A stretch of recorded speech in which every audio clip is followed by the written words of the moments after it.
Olá, meus queridos irmãos e irmãs, a paz do Senhor. Eu sou o professor Joseone e neste momento está iniciando o EBD em Síntese. Este programa ele é de inteira responsabilidade do Departamento de Ensino da Superintendência Geral da Igreja Evangélica Assembleia de Deus em Mossoró. E você é nosso convidado especial para hoje darmos continuidade às nossas lições do nosso quarto trimestre. Hoje, a lição de número 8, que tem como título A Promessa de Paz. E a nossa lição que está aqui, ó, as promessas de Deus, confie e viva as bênçãos do Senhor, porque fiel é o que prometeu. E lembre, meus queridos, de nos acompanhar pelas mídias sociais, pelo nosso canal do YouTube, EBD em Síntese, pela nossa Rádio Libertadora 96.3 e pelos canais da TCM 23.3. Hoje, a lição muito maravilhosa, que será ministrada em todas as classes da EBD, é domingo, dia 24 de novembro. Nosso textuário diz o seguinte: deixo-vos a paz, a minha paz vos dou, ó, não vos dou como o mundo a dá. Não se turbe o vosso coração, nem se atemorize. Verdade prática diz o seguinte: a paz do Senhor Jesus traz quietude e calma para a nossa alma, principalmente nos momentos difíceis da vida. Olha só que mensagem tremenda. Nossa leitura bíblica em classe se encontra em Números capítulo 6, versículos do 24 ao 26, Filipenses capítulos 4, versos 6 e 7, e 1 Pedro capítulo 3, versículos 10 e 11. Nós não vamos ler para ganharmos tempo, mas fica a cargo do professor em sala de aula e debater também sobre esses temas. Nossos objetivos é ressaltar que a paz faz parte do plano de Deus, certo? Para a humanidade, nosso bloco 1. Nosso bloco 2, apontar que a paz do mundo, certo, é ilusória e consiste em promessas superficiais. E nosso bloco 3 é alencar as características da paz prometida pelo Senhor Jesus. Olha só que maravilha. A nossa introdução deixa bem claro, o autor aqui da nossa lição, sobre a paz bíblica, né? A paz bíblica como algo muito profundo do que a ausência de conflito, ou seja, a paz ela é algo muito mais profundo do que a ausência de conflito. É um estado de harmonia integral que envolve o relacionamento do ser humano com Deus, ou seja, consigo mesmo e com os outros. Olha só, é interessante que desde a criação ou desde a citação que a paz faz parte do plano de Deus, mas foi o que? Corrompida ali pelo pecado no Jardim do Éden. Mesmo assim, Deus agiu para instruir, enviando ali o chamado ali, o príncipe da paz, como diz Isaías, no capítulo 9, versículo de número 6. E o mais interessante é que todos estes mecanismos sobre a paz que nós vamos ver aqui agora é bem interessante. Nosso bloco 1 diz o seguinte: a paz no plano de Deus. Nosso bloco 2 diz a paz ilusória do mundo. E nosso bloco 3, a paz que Jesus prometeu. Lembrando que todos esses blocos têm 3 subtópicos e nós não iremos falar todos aí minuciosamente, porque o tempo é reduzido. Nós vamos falar de acordo com aquilo que vai se encaixando aqui na nossa lição, certo? Então, o significado de paz. A palavra paz possui diversos significados, tanto no contexto bíblico como no seu uso cotidiano, né?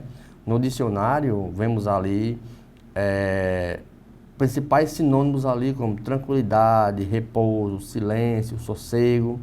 Já no Antigo Testamento, a palavra hebraica, ela traz essa raiz como shalom, ou seja, paz que vai além, vai muito além do que um conflito ali e ausência de conflito, mas esse shalom significa segurança, bem-estar, saúde e prosperidade. É tanto que na nossa leitura bíblica em classe, em Números capítulo 6, verso 26, o Senhor deixou bem claro que o Senhor vem sobre ti e te dê a paz, ou seja, Ele levante o seu rosto e te dê a paz. O mais interessante é que no Novo Testamento, esse nome paz é Eirene, que compartilha um significado ali, é semelhante, que é quietude, descanso, mas pegando a raiz da palavra, certo? Entre Shalom e Eirene, vemos que a palavra Shalom, que é paz no Antigo Testamento, ela traz algo mais profundo, algo mais sentimental. E já essa palavra Eirene no grego, já em si já é ausência de guerra, ou seja, eu não tenho guerra nenhuma. Então, esse conceito de Eirene, quando Paulo cita ali em Filipenses capítulo 4, versículo 6, onde fala que a paz guia os corações e mente, em ambas as línguas, esse contexto, ela representa ali uma condição de plenitude. E o mais interessante que eu acho é que Cyrus Ibord, ele faz uma menção desse texto e faz um comentário bem interessante sobre Filipenses capítulo 4, versículo 6. Diz assim: na Bíblia há duas expressões muito emblemáticas, muito mais significativas a respeito da paz. Uma é a paz de Deus e a outra é a paz com Deus, ou seja, que ele diz que aparece aqui em Filipenses no capítulo 4, diz respeito à promessa para nós no presente. Paulo, inspirado pelo Espírito Santo, diz: a paz de Deus excede todo o entendimento, guardará os vossos corações. Nós temos experimentado aqui, agora, essa paz de Deus, que está em nossos corações, tem guardado dos sentimentos, dos pensamentos, e é uma paz que excede todo o entendimento. Já em Romanos, capítulo 16, quando ele cita, ele diz que a paz aqui é uma promessa, certo? Contida no futuro, que em breve o Deus de paz esmagará a Satanás debaixo dos vossos pés. É bem interessante este conceito que ele usa nesse ponto. Já a paz da bênção sacerdotal. Nos versículos 24 e 26, lá de Números, no capítulo 6, a bênção sacerdotal era proclamada sobre os filhos de Israel com o pedido de proteção, graça e misericórdia. É tanto quando uma nação iria guerrear a outra, o que o povo mais pedia era paz e era graça. E por último eles pediam até misericórdia. E por fim, a paz, como está lá no verso 26. Se a pessoa se voltasse para Cristo, ele colocará o seu rosto e dava a paz. Então, o uso da palavra hebraica aqui como shalom tem o sentido de plenitude aqui, plenitude, satisfação e felicidade plena, felicidade completa, totalmente completa. Então, essa paz não se refere apenas aqui à ausência de conflito, mas um estado profundo, de profunda harmonia com Deus, onde a ansiedade, a tensão e contenda são totalmente ali eliminadas. A paz prometida ali no capítulo 6 representa um estado de satisfação total com o Senhor, com Deus, ou seja, é completo, que o povo de Israel podia experimentá-lo tanto durante a sua peregrinação ali no deserto, quanto alcançar ali a terra prometida. Assim, as bênçãos não era apenas espiritual, mas também um guia de bem-estar, plenitude em todas as áreas da vida. Isso como é interessante. E através dessa paz que Isaías descreve lá, que é a paz do Senhor. Até um modo de nós, como cristãos, se cumprimentarmos uns aos outros. Nossa, esta lição, ela já está bem explícita, já está bem explicativa. Basta não somente discorrermos dos textos que estão sendo inseridos aqui na lição. Vamos citar alguns aleatórios, mas o ideal mantemos o foco aqui na lição, tópico por tópico. No subtópico 3 diz o seguinte, a paz do Senhor. Em Isaías, no capítulo 9, versículo 6, descreve Jesus ali como o príncipe da paz, destacando ali uma das características mais profundas do Messias. Essa paz também, ela vai muito além somente do que a ausência de conflitos, de algo superficial, mas vai abrangendo harmonia interior e uma reconciliação com Deus e plena tranquilidade que o Senhor Jesus Cristo trouxe ao mundo. Olha só, então, essa paz que a gente mostra ali com Deus, ela nos dá uma harmonia e uma tranquilidade para viver com Jesus em mesmo ao mundo caótico. Então, por meio da sua obra redentora, Jesus tornou possível essa paz com Deus, promovendo ali uma reconciliação entre o ser humano e o Criador, conforme explícito ali em Colossenses capítulo 1, versículo 20. É algo que está explícito. Então, o apóstolo Paulo, em Filipenses, capítulo 4, versículo 6 e 7, nós já demos uma spoiler ali no começo, ele ensina que a paz divina é essencial para a vida cristã. Ela exorta a igreja e evita ansiedade, integrando ali, certo? Suas preocupações a Deus em orações, como também o resultado de uma paz que excede todo entendimento. Isso mostra que Pedro, na sua primeira carta, no capítulo 3, versículos do 10 ao 11, que é da nossa leitura, ele contempla essa visão, incentivando ali que os cristãos que refletem essa paz em suas realizações, ele ainda cita ali que nós ali buscamos a paz com os outros. Então, primeiro eu tenho que buscar a paz com os outros, evitando contenda, controlando a língua e afastando-se do mal. Então, portanto, essa paz de Cristo não é apenas um estado interior, mas deve influenciar nossas atitudes e relacionamento. Ela nos chama a viver de uma forma reconciliadora e pacífica, demonstrando maturidade espiritual, principalmente alinhando nossos valores ali com o reino de Deus. E assim a paz do Senhor está presente ali, a paz divina está presente, que nos transforma tanto o nosso interior quanto o nosso convívio com os outros. Então é essa paz que nós devemos, como cristãos, ter em mente. Meus queridos, não saia do seu local, que logo logo iniciaremos o bloco 2, com o tema A Paz Ilusória do Mundo. Voltamos já.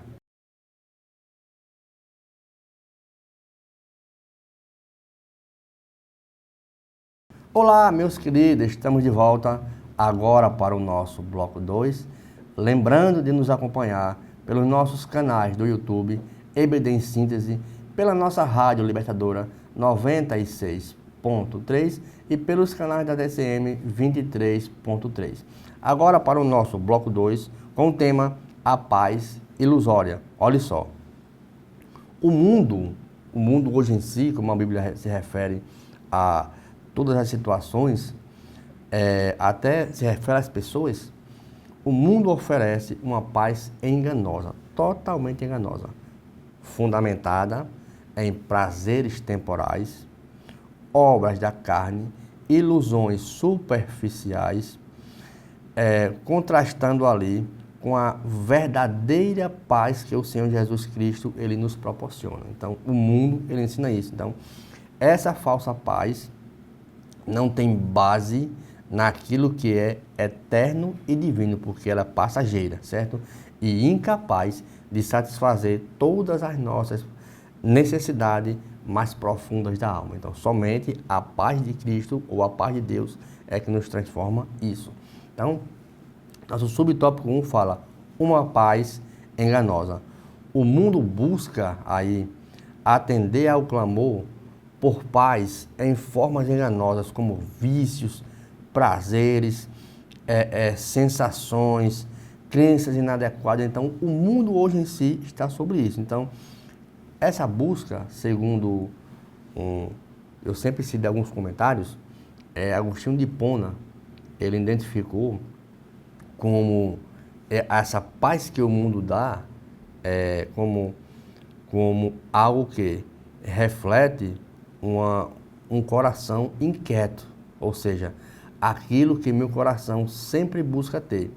E Jesus deixou bem claro que a boca fala do que o coração está cheio.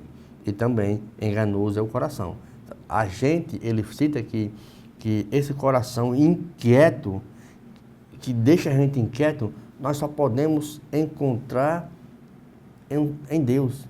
Ele cita que lá em João 14, 27, ele diferencia claramente entre a paz do mundo e a paz divina.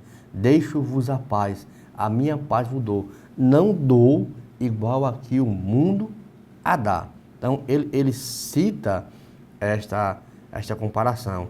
E ele ainda mais diz assim: somente Jesus oferece uma paz fundamentada na eternidade, enquanto o mundo apresenta uma tranquilidade dependente de circunstâncias passageiras. Como a gente bem sabe, as pessoas hoje acham que têm paz e buscam os seus prazeres em qualquer atributo, qualquer situações, mas a gente vemos aqui, diante da lição, da promessa de paz, somente Cristo é capaz de preencher essa paz em nossos corações.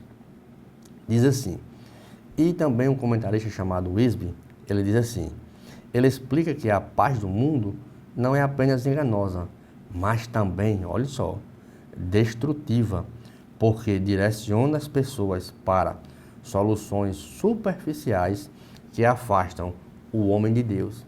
Lá em Isaías, no capítulo 59, versículo 1, ele diz, olha, a mão do Senhor não está encolhida, para que não possa salvar. Então, quando salva, essa paz ela é completa. Versículo 2, mas as vossas iniquidades fazem separação entre vós e o vosso Deus. Então, ele cita isso, porque o mundo dá uma paz superficial que nos afasta de Deus. Ele diz que essas substâncias de entretenimento, até mesmo por ideologias que prometem ali alívio, mas infelizmente acabam acentuando ali uma insatisfação interna no ser humano. A pessoa faz, se alegra naquele momento, mas volta aqui aquela tristeza, aquele vazio. Somente Cristo, ele diz que se a gente tiver, se nós alcançarmos esse coração, se você deixar Deus entrar em seu coração, ele cita também, ele ilustra que tem uma solução divina. Ele cita Jesus como a fonte de água viva que preenche o vazio espiritual de maneira plena e eterna. Olha só, porque é aquele manancial que vai jorrar. Então, a gente sempre estaremos cheios do Senhor. A Bíblia, ela refuta categoricamente uma paz enganosa, certo? Em Jeremias, no capítulo 6, versículo 14, Deus critica ali os líderes que proclamam paz, quando não há paz. E isso nós vimos, foi um dos motivos de levar o profeta Jeremias para o cativeiro. O povo achava, enquanto tivesse templo, enquanto tivesse paz, nenhuma nação iria ali invadir as nações de Judá. Mas só que a presença de Deus não habitava mais naquele local.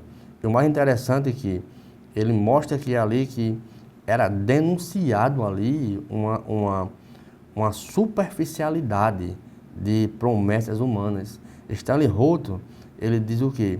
Ele observa que este tipo de paz, essa paz enganosa, é vaidade, é uma ferramenta de escravidão espiritual, levando as pessoas a buscar mais soluções sem jamais encontrar satisfação. Olha só o que ele monta isso, e através dessa paz enganosa, o que nós encontramos são a paz das obras da carne. E vários autores, eles citam esse texto lá de Gálatas, capítulo 5, verso 19 ao 21, sobre essas obras da carne, como fonte de uma falsa paz. Nós vemos lá uma lista ali de obras da carne que tentam satisfazer o homem. Pessoas vivem em pecados como imoralidade, ódio, bebedice, frequentemente confundem prazeres sensoriais com prazeres interior. Então, isso mostra uma dificuldade que essas pessoas têm em conhecer uma verdadeira paz. Mas essas experiências, elas giram em ciclo vicioso, buscando ali uma necessidade, pois essa satisfação é efêmera. Ou seja, ela nunca a pessoa vai estar satisfeito com aquilo ali.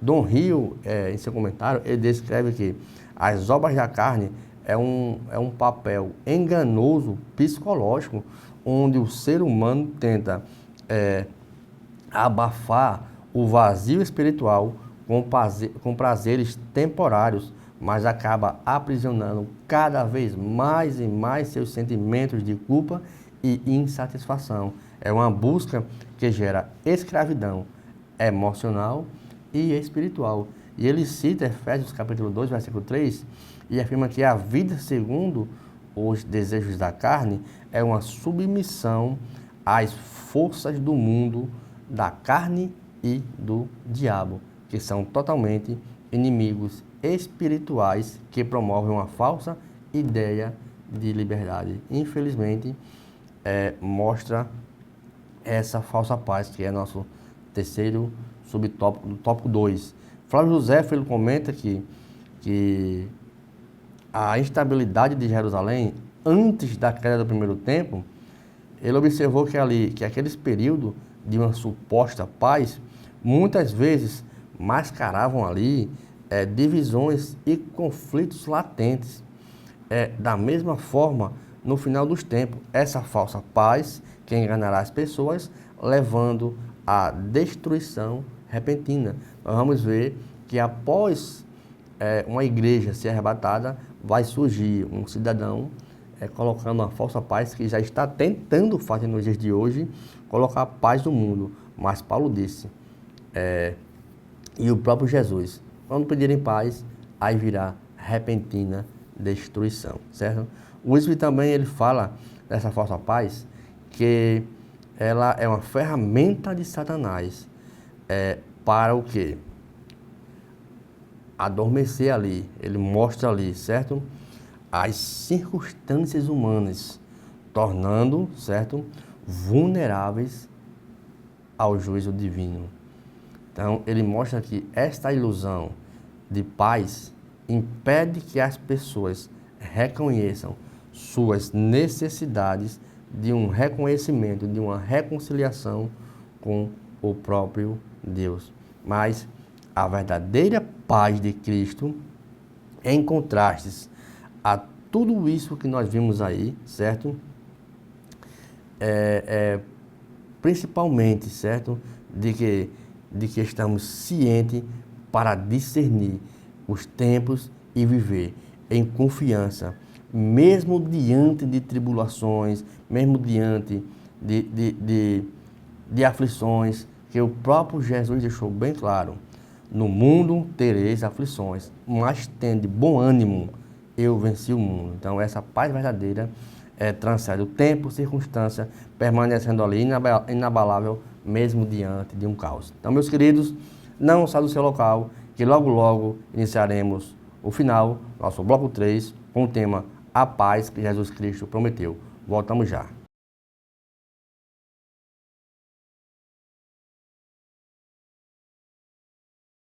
Olá, meus queridos, estamos de volta agora para o final, para o nosso bloco 3, com o tema A Paz que Jesus prometeu. Vimos aí 2 blocos aí, bastante interessante, com bastante comentários, certo? E agora, a paz prometida por Jesus. Que paz foi essa? Não é uma paz comum, como a gente vimos no decorrer da lição, mas é uma dádiva celestial que reflete a própria essência do Messias como o príncipe da paz. essa paz é anunciada pelos profetas e realizada no próprio Senhor Jesus Cristo, que ultrapassa ali toda a situação histórica, cultural, espiritual, garantindo ali que que nós estamos cientes de um estado ali de tranquilidade, confiança, que excede ali todo o entendimento humano. Ninguém entende essa paz que nós temos. Ninguém entende. Mas isso não quer dizer que nós não ciramos. O texto não fala disso.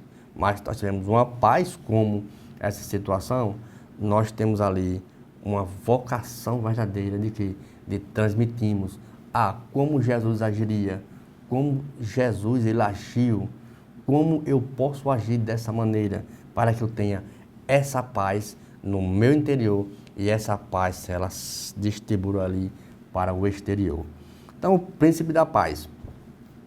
O profeta Isaías, em sua visão messiânica, apresenta Jesus, como a gente vimos desde o tópico 1, o príncipe da paz. Então, essa designação aponta ali para um reinado caracterizado por justiça, reconciliação e tranquilidade eterna. Flávio Joséfo, ele observa o conceito de paz na tradição judaica, não se limitava somente à ausência de uma guerra, de conflito ou de algo inesperado que as nações faziam, mas incluía prosperidade, harmonia, olha só, e uma plena comunhão com Deus. Era que a nação tinha essa paz ali, intrínseca ali, confiando em Deus, certo?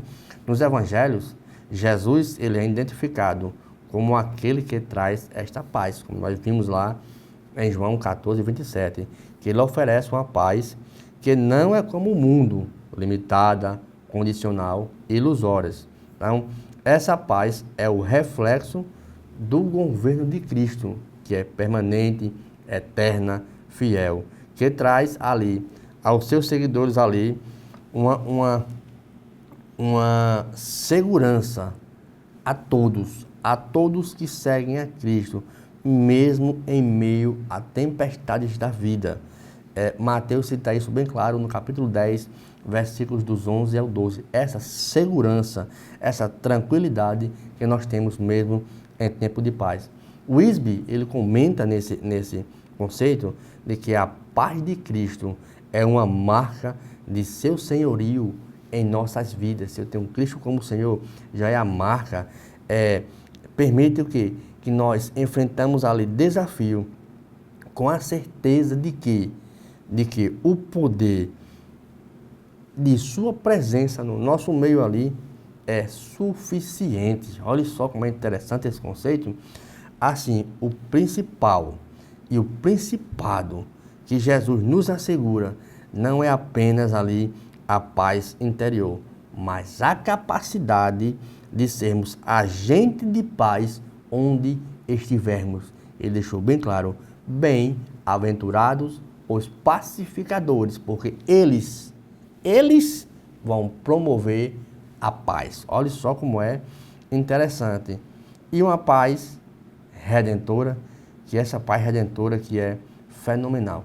Essa paz que foi ali quebrada no Éden, pela a entrada do pecado, isso rompeu essa ligação de paz, mas Deus, graças a Deus, proveu isso de imediato através da semente da mulher, e essa promessa que, como a gente chama, promessa messiânica, encontrou ali seu cumprimento em Cristo, que reconciliou a humanidade com Deus e restaurou a paz, a piedade, como vimos lá em Romanos, capítulo 5, versículo de número 1. E essa paz que toda a humanidade se encontrou e se reconciliou com o Senhor Jesus Cristo de Nazaré.